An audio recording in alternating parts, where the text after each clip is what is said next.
ఒక్కరు కాదు, ఇద్దరు కాదండి. చాలా మంది స్టూడెంట్స్ ఎవ్రీ ఇయర్ వీసోర్స్ త్రూ అబ్రాడ్‌కి వెళ్తూ ఉన్నారు, చదువుకుంటున్నారు. వాళ్ళకి నచ్చిన కెరీర్స్‌లో సెటిల్ అవుతూ ఉన్నారు. ఇంకో స్టూడెంట్‌తో కూడా మనం మాట్లాడదాం. హాయ్ అండి. మీ పేరు?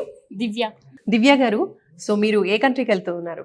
నేను లండన్‌కి వెళ్తున్నాను. London. Okay. First of all వీసోర్స్ reference ఎవరిచ్చారు? ఎలా తెలిసింది? అంటే మా ఫ్రెండ్ ద్వారా నేను ఇక్కడికి వచ్చాను. ఏం చేస్తూ ఉంటారు మీ ఫ్రెండ్? మా ఫ్రెండ్ ఆల్రెడీ వెళ్ళిపోయింది యూకేకి. యూకేకి వెళ్ళింది. ఓకే. సో తను కూడా వీసోర్స్ త్రూ వెళ్ళిందా? అవునండి. ఓకే. సో తను మళ్ళీ మిమ్మల్ని రిఫర్ చేయడం వల్ల మీరు కూడా ఆ. వెళ్తూ ఉన్నారు. ఫ్రెండ్ దగ్గరికి వెళ్ళాలనుకుంటున్నారా? అవునండి. Super nice. So university selection complete అయిపోయిందా? ఆ ప్రాసెస్ జరుగుతుంది ఇంకా. ఏ యూనివర్సిటీ చూసి? బ్రెక్సమ్ యూనివర్సిటీ సెలెక్ట్ చేసుకున్నాను. ఓకే. సో మీరెందుకు యూకేకి వెళ్ళాలనుకుంటున్నారు? మాస్టర్స్ కి ఇంట్రెస్ట్ ఉంది, సో వెళ్ళాలనుకుంటున్నాను.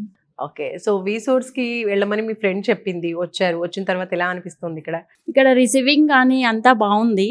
సో ప్రాసెసింగ్ అంతా కూడా మంచిగా జరిగింది. సో లోన్ ప్రాసెసింగ్ అయిపోయింది త్వరగానే. సో ఇప్పుడు క్యాష్ కోసం చూస్తున్నాం. సో యూనివర్సిటీ నుంచి స్కాలర్షిప్ కూడా ఇప్పిస్తారు అని విన్నాము. స్కాలర్షిప్ వచ్చేసింది. ఎంత శాంక్షన్ అయింది? 2K పాయింట్స్ శాంక్షన్ అయింది. సో మరి లోన్ ప్రాసెస్ ఏ విధంగా ఉంది? లోన్ కూడా త్వరగానే అయిపోయింది. ఓకే. సో మీకు లోన్ కొలేటరలా non collateral? Non collateral. Non collateral అంటే ఎలాంటి షూరిటీ, ల్యాండ్ కానీ ఏది షూరిటీ పెట్టకుండానే మీకు లోన్ వచ్చేసింది. అవునండి. నైస్. సో ఎంత వచ్చింది లోన్? 40 lakhs వచ్చింది. సో ఈ 40 lakh అనేది టోటల్ గా స్టడీస్ కేనా అండి లోన్? కాదండి, 40 lakhs నా స్టడీ పర్పస్ ఇంకా అకామిడేషన్స్ కూడా. ఫుడ్ అండ్ అకామిడేషన్ అక్కడ ఉండడానికి కూడా. అవును. నైస్.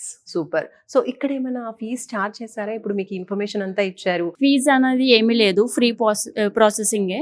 ఓకే. సో ఇదంతా కూడా వాళ్ళు ఫ్రీగానే ప్రొవైడ్ చేశారు. నైస్. సో మొత్తంగా ఎలా అనిపిస్తుంది వీసోర్స్ త్రూ మీరు యూకేకి వెళ్ళాలనుకున్న ఫ్రెండ్లీ ఎక్స్‌పీరియన్స్? ఎన్విరాన్మెంట్ ఉంది. సో ఎక్కడైనా మనకి ముందుగా అదే కావాలి. సో ఆ ఫ్రెండ్లీ నేచర్ ఉంటే మన డౌట్స్ కూడా ఈజీగా క్లారిఫై చేసుకుంటాము.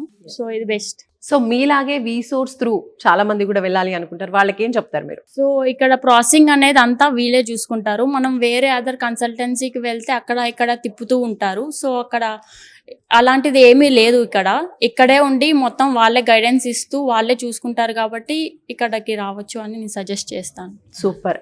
అంటే ఇప్పుడు బయట మనము కన్సల్టెన్సీస్కి వెళ్ళినట్టయితే వాళ్ళు జస్ట్ ఇన్ఫర్మేషన్ ఇవ్వడము, లేదంటే యూనివర్సిటీ గురించి వాళ్ళు అడ్మిషన్ ప్రాసెస్లో హెల్ప్ చేయడము ఇలా జరుగుతుంది. కానీ స్కాలర్షిప్ కావచ్చు, వీసా కావచ్చు, ప్రతిదీ ఇంకా లోన్ ప్రాసెస్ కావచ్చు, అన్నీ కూడా ఒక దగ్గరే జరగాలి అంటే మాత్రం తప్పకుండా వీసోర్స్కే రావాలి అని స్టూడెంట్స్ అందరూ చెప్తూ ఉంటారు. ఎందుకంటే వీళ్ళు ప్రత్యేకంగా మళ్ళీ పేపర్స్ పట్టుకొని బ్యాంక్కి తిరగడం ఇవన్నీ కూడా ఏమి ఉండవు. జస్ట్ వీసోర్స్కి వచ్చేస్తే బ్యాంక్కి సంబంధించిన ఎంప్లాయీ కూడా ఇక్కడే ఉంటారు.